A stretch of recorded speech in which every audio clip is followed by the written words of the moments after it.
damos la bienvenida en nuestros estudios al doctor Patricio Torres, abogado en libre ejercicio, experto en temas sindicales. El doctor Torres fue también vocal del antiguo Tribunal Supremo Electoral. Doctor Torres, muy buenos días.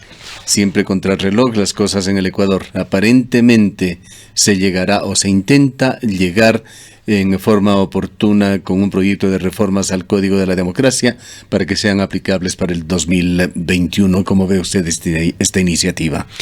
Buenos días y muchísimas gracias.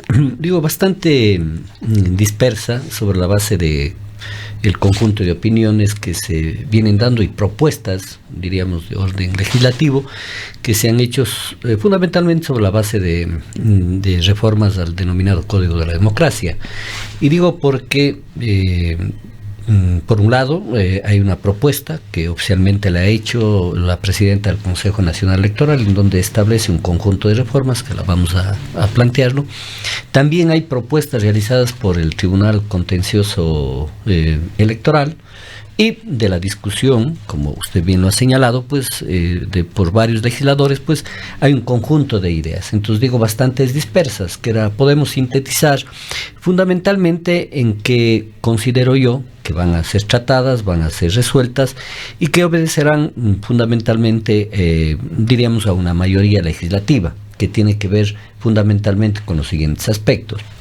Uno, aspecto esencial, tiene que ver con el método de distribución de escaños. Hay la propuesta del Consejo Nacional Electoral, que no es la mejor, pero que en general sustituye el método de Hong por el método de Webster. Diríamos que tiene algunos aspectos sobre la base de ir, diríamos, plasmando el principio, efectivamente, de no sobre representación de las mayorías. Son distorsiones que han quedado evidentes, demostradas incluso matemáticamente de que son inconvenientes. Así es decir, la primera minoría, diríamos así, logra una sobre representación. Entonces me parece a mí que es adecuado que los asambleístas discutan este tema. El segundo aspecto tiene que ver con la eliminación de las circunscripciones electorales.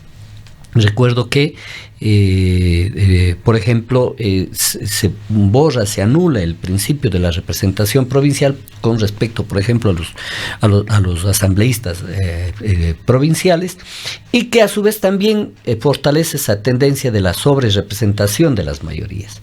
Porque, pongamos un ejemplo, en el caso concreto de los concejales en Cuenca, es muy difícil que distintos sectores puedan acceder a la representación al Consejo Cantonal, por ejemplo, cuando usted establece distritos, ¿no? Como en Cuenca, 3, 2 urbanos y uno rural, y de entre cada distrito elige a 5 concejales, no más. Cuando anteriormente había una mayor representación, cuando se elegía, por ejemplo, 15 concejales. Más o menos esto viene ocurriendo en la representación provincial. Por eso que hay amplios sectores que no logran acceder a la representación, lo cual no es bueno para la democracia, porque hay importantes sectores que quedan al margen de la representación.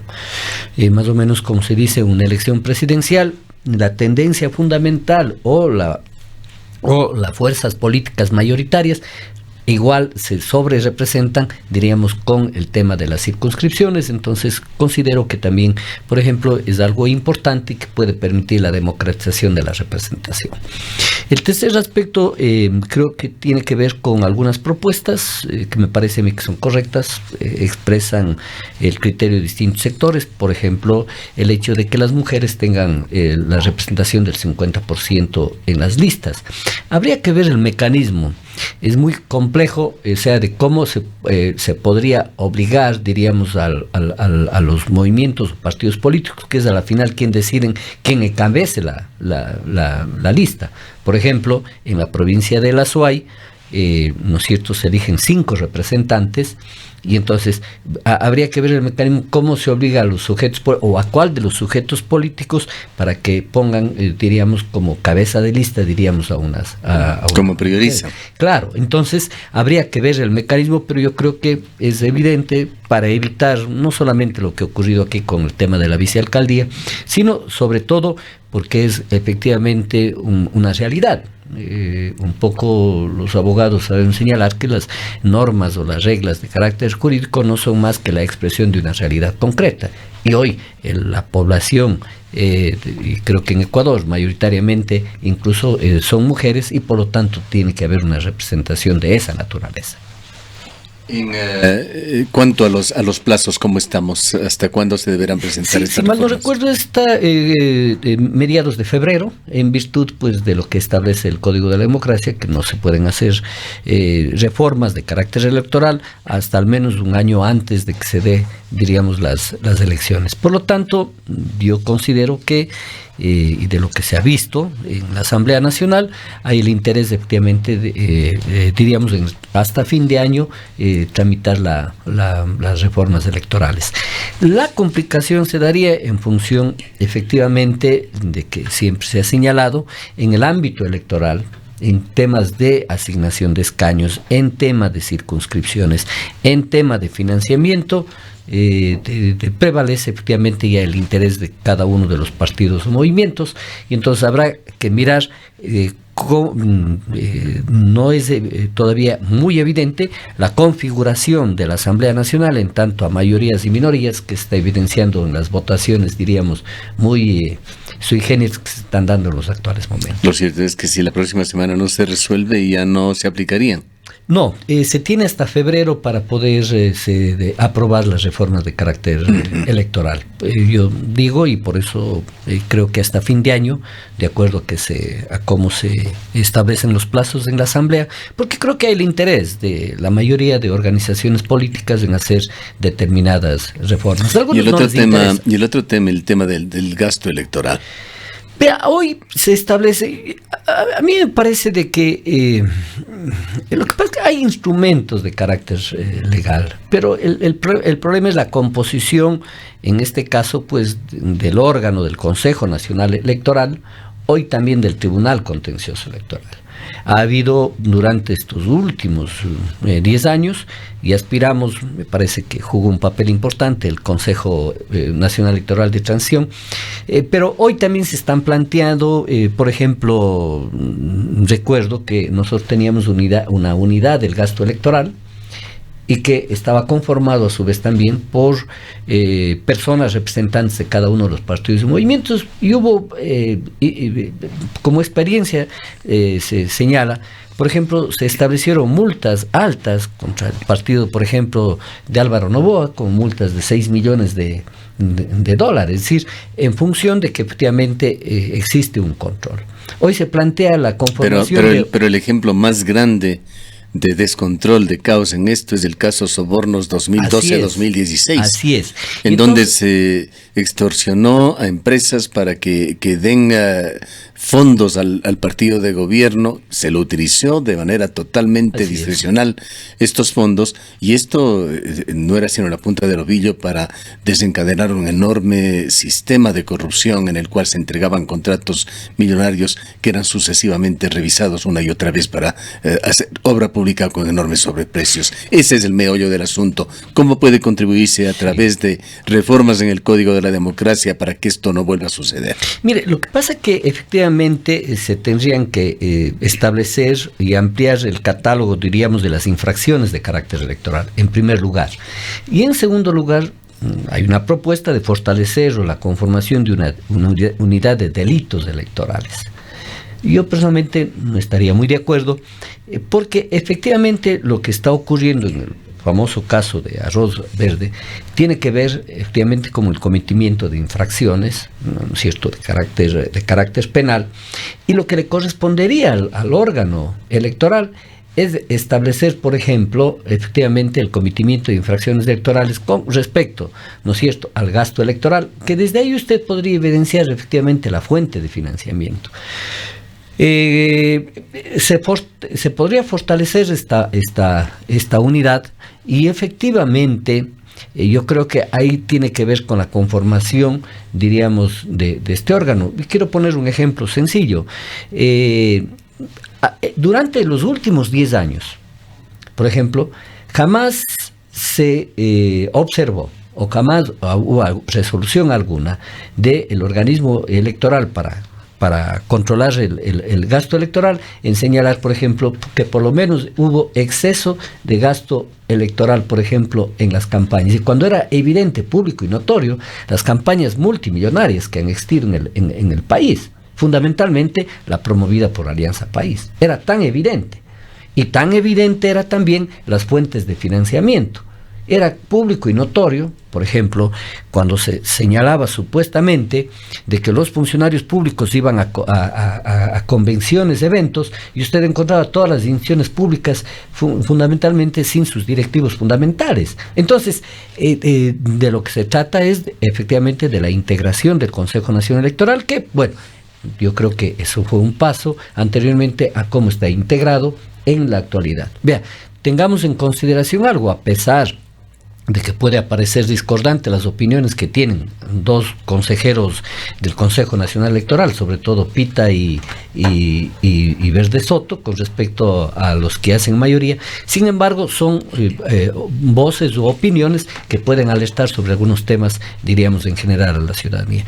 Yo creo que las propuestas formuladas, en este caso desde el Consejo Nacional Electoral, no tienen sus límites, pero me parece que son altamente positivas. Queda por debatir algunas propuestas que ha hecho tanto el señor arquitecto Pita como Verde Soto, en, por ejemplo, plantear la obligatoriedad que exista debate presidencial, ¿no?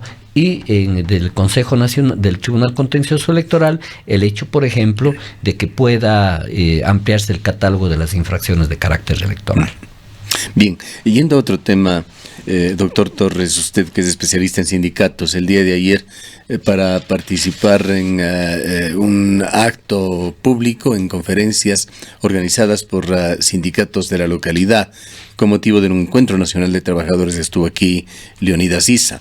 Y esto nos lleva a analizar lo que está sucediendo en el país. Los trabajadores, sus organizaciones, de alguna manera se vieron bastante opacadas por la predominancia de las organizaciones indígenas tras los resultados que llevaron a este espacio de diálogo que aún no llega a darse tras el paro nacional. ¿Cuál es su opinión sobre lo que está sucediendo?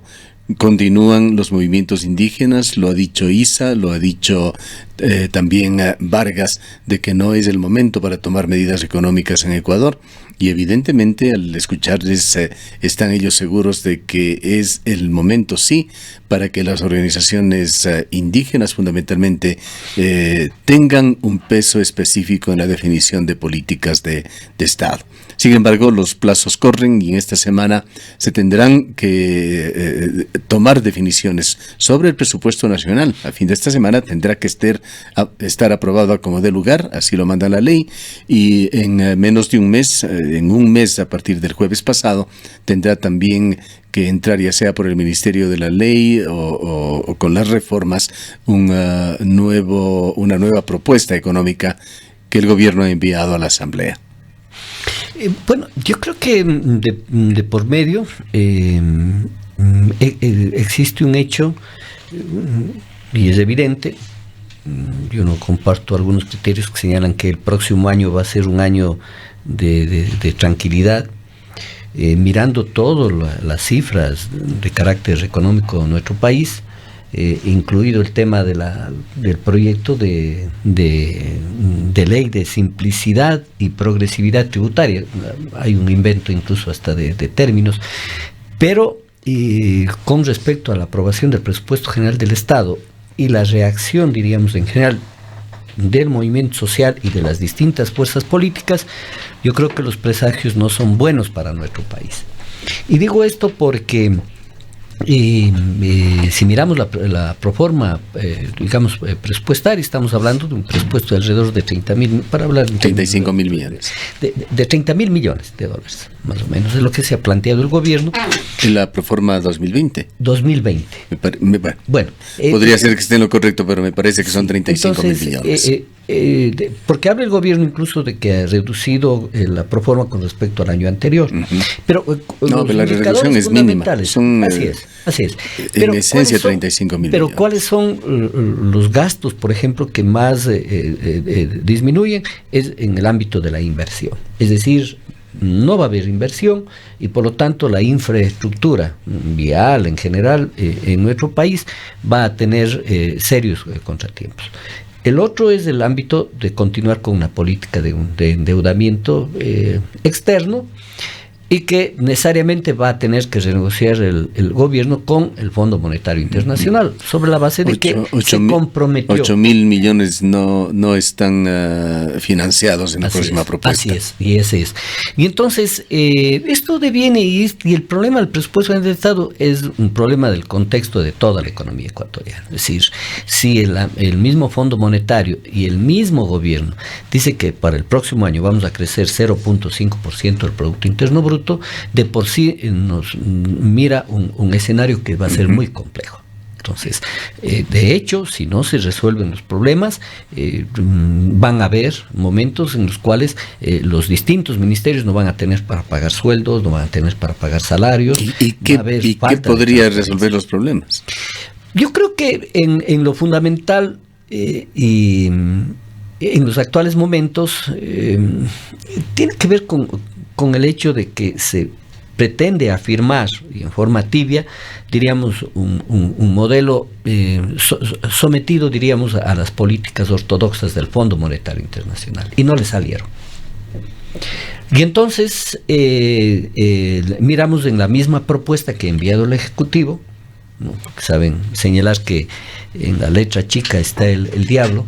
Entonces hay que leerlo con detenimiento, pero de lo que se puede mirar es de que efectivamente desde todos los ámbitos la propuesta fundamental del gobierno es obtener recursos económicos para efectivamente financiar su déficit y para cumplir los compromisos con el Fondo Monetario Internacional. Y entonces, con este instrumento, este proyecto de ley nuevamente, además de todos los aspectos que creo que hay algunas cuestiones positivas, remisión de intereses de los becarios, los que han tenido deudas con el Instituto Ecuatoriano de Seguridad Social, el tema de no exigirles el 20% del anticipo para efectivamente renegociar esas deudas, que no son cosas trascendentes, importantes para un pequeño sector de la población, sí. Así es, pero en macroeconomía no tiene ninguna incidencia. Lo más importante de este proyecto es efectivamente la contribución que se llama del 1%, ¿no?, de la sociedad. Más allá de todos estos detalles y opiniones, doctor Torres, ¿hay el espacio para que estos proyectos puedan ser aprobados? Yo creo que este último va a ser aprobado. A mí me parece que ya hay un criterio general, diríamos así, y yo creo que va a ser aprobado. Entonces, sin embargo, esto no resuelve los problemas fundamentales que tiene el Ecuador. Yo creo que un poco estamos, como decimos los abogados, o sea, tratando las cosas, diríamos, no de forma adecuada. Pensamos que con leyes se van a resolver problemas de producción, problemas de empleo, problemas de exportaciones, importaciones. Hay problemas de planificación del país que se los hace a largo plazo. Son cosas que no se solucionan de un día para otro. Por ejemplo, el tema de un cambio de la matriz productiva. Por supuesto. Ecuador no puede seguir basada su economía en el extractivismo, que es lo que pretende el actual ministro Briones. Él habla de la explotación petrolera, ahora de la explotación minera, pero no se habla de otras cosas. Entonces, lo más complejo es de que, por ejemplo, la misma proforma presupuestaria, si usted mira, es financiada fundamentalmente con los ingresos petroleros. Y entonces, hoy efectivamente el proyecto... Y los impuestos, que se sigue cargando impuestos a los alrededor de 14,000 millones de dólares. Claro, en este momento estamos en una coyuntura en la cual es indispensable, y así es, porque si no se quiebra el Estado, dicho de alguna manera, que los ecuatorianos pongamos más dinero, pero es la historia de siempre. ¿Cuántos impuestos se crearon, se generaron en la década del señor Correa?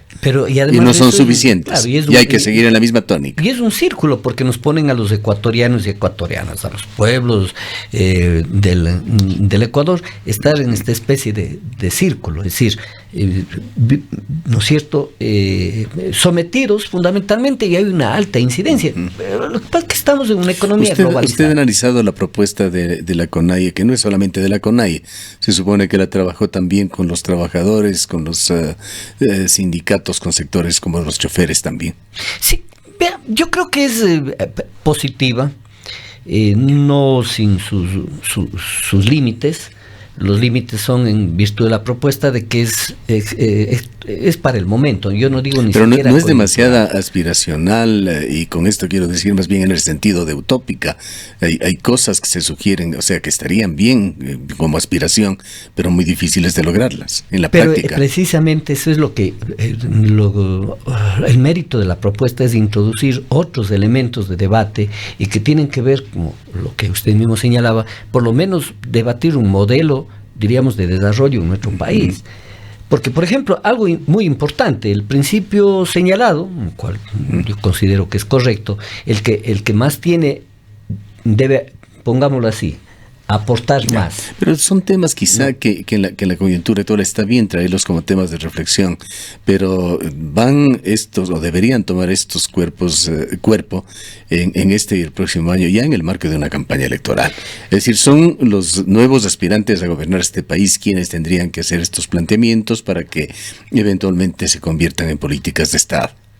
Lo que pasa es que aquí no está tomando en consideración dos aspectos. Lo que es la economía ecuatoriana, extremadamente pequeña, dependiente, muchos de los factores de carácter externo, y en segundo lugar, efectivamente, que se ha afirmado un modelo, diré yo, extractivista o primario exportador, en palabras de Alberto Acosta. Es evidente que nuestro país no tiene perspectivas si se continúa con diríamos así, con este proyecto de carácter político y que con este modelo de país tan defectuoso. Es que no va a poder continuarse.